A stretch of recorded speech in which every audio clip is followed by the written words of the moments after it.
Hello guys, welcome back to my channel. তো আজকে এটা একটা গ্রুম ভিডিওটা ফার্স্ট রাইজ সেরেমনি পার্টি ছিল একটা ছোট্ট বাচ্চার।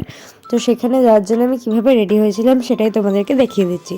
তো ফার্স্টে আয়োডের একটা টোনার অ্যাপ্লাই করে নিচ্ছিলাম, আর তারপরে অ্যাপ্লাই করেছিলাম ল্যাকমির ময়শ্চারাইজার।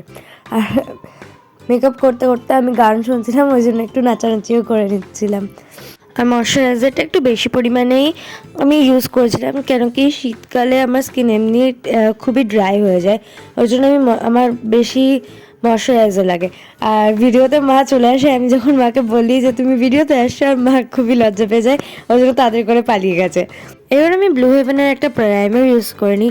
আমি মেনলি প্রাইমার আর ময়শ্চারাইজারটা একটু বেশি করেই ফেসে অ্যাপ্লাই করি, যাতে ফেসের কোনো প্রবলেম না হয়। অ্যান্ড সত্যি বলতে এখনও পর্যন্ত আমার ফেসে কোনো রকম স্পট বা কোনো পিম্পল, দানা এসব কিচ্ছু নেই। আর শীতে, উইন্টারে বা সামারে যে কোনো টাইমে মেকআপ করার আগে এইগুলো ইউজ করা খুবই দরকারি। আর আমি এখানে ব্লেন্ডারের মধ্যে একটুখানি ফিক্সারটাকে দিয়ে নিচ্ছিলাম, অ্যান্ড দেন আমি ফিটমির একটা ফাউন্ডেশন ইউজ করি। আমি এইটাই ইউজ করি কারণ কি এটা আমার স্কিন টোনের সাথে খুবই ভালোভাবে যায়। অ্যান্ড পুরোটা আমি মুখের মধ্যে ব্লেন্ড করে নিয়েছি। আর এরপর আমি ফিক্সারটা অ্যাপ্লাই করে নিই। এরপর তোমাদেরকে ছোট্ট একটা ট্রানজ্যাকশন দেখাচ্ছি। আমি আমার ড্রেসটা পরে এসেছি, যেহেতু শীত ছিল ওই জন্য আমি ওপরে জ্যাকেট নিয়েছি অ্যান্ড ড্রেস পরেছি। আর অফ ক্যামেরায় আমি আইলাইনার, মাস্কারা, লিপস্টিক অ্যাপ্লাই করে নিয়েছি। আর যেহেতু আগের দিনই শ্যাম্পু করেছিলাম, চুলে প্রচণ্ড জট হয়েছিল।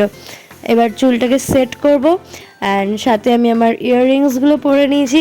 অ্যান্ড দেখো, এটা আমার ফাইনাল লুক। তো তোমরাই সবাই কমেন্ট করবে যে আমার লুকটা কীরকম লাগছে দেখতে। আর এখানে আমরা বেবির জন্য গিফট হিসেবে একটা পুতুল নিয়েছিলাম, একটা টেডি বিয়ার। যেহেতু সে ছোট, তাকে কি আর দেওয়া যাবে। তো এটা নিয়ে আমরা বেরিয়ে যাই। আর ভিডিওটা ভালো লাগলে একটা লাইক, শেয়ার, সাবস্ক্রাইব করবে। টাটা।